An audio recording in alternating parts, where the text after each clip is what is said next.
የኤሌክትሪክ መኪና ከሚያመርቱ ትልልቅ ካምፓኒዎች መካከል አንደኛው ዶንግፊንግ ነው።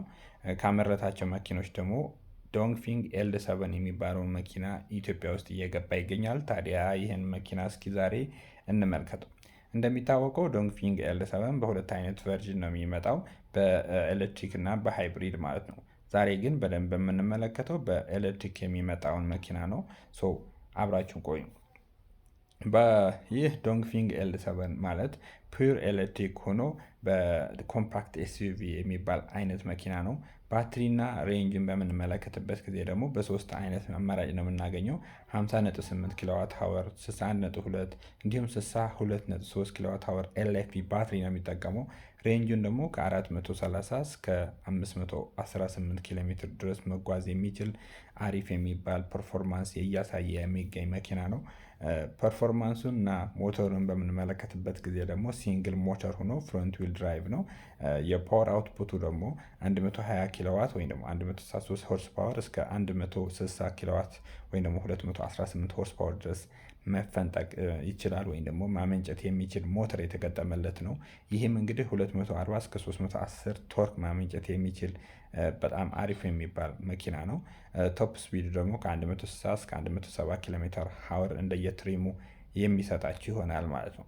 ሳይዙን ስንመለከት በቂ የሚባል ስፔስ ያለው ሲሆን ርዝመቱ 4685 ሚሊ ሜትር ነው። ዊድዝ ደግሞ 1900 ሚሊ ሜትር ነው። በዌል ቤዝ ከጎማ እስከ ጎማ ያለው ርዝመቱ ደግሞ 2775 ሚሊ ሜትር ነው። እቃ መጫኛው ደግሞ 413 ሊትር መያዝ ይችላል። ይህ ማለት እጅግ በጣም ሰፊ የሚባል የእቃ መጫኛ ያለው ኤስዩቪ መኪና ነው። ይህ መኪና እንግዲህ ከነሶንግ ፕላስ ጋር በተወሰነ መልኩ ይመጣጠና፣ ሳይዙ ከነሱ ጋር ይሆናል። በዛ ላይ ደግሞ የቻርጂንግ ፋሲሊቲ ስንመለከት ደግሞ ከ30 እስከ 80% ቻርጅ ለማድረስ 30 ደቂቃ ይፈጅበታል። ይህም እንግዲህ ካሉት የኤሌክትሪክ መኪኖች ፈጣን የሚባል አይነት መኪና ነው ማለት ነው። እንደሚታወቀው የሚጠቀመው ባትሪ ኤልኤፍፒ ባትሪ ነው። ይህም እንግዲህ በጣም ሴፈር የሆነ ሎንግ ላይፍ ያለው እና ዱሬብል የሆነ የባትሪ አይነት ነው ማለት ነው።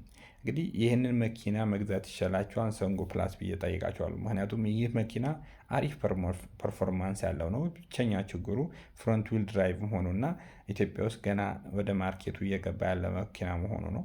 እና ሶንግ ፕላስ ደግሞ የሪሴል ቫሉ አሪፍ በመሆኑ ምክንያት ሜቢ ሶንግ ፕላስ እንትን ትችላላችሁ። ግን አንድ ሰርፕራይዝ አለኝ እዚህ ላይ። ይህ መኪና ዋጋው 5,500,000 ብር ነው እየተሸጠ ያለው ኢትዮጵያ ውስጥ።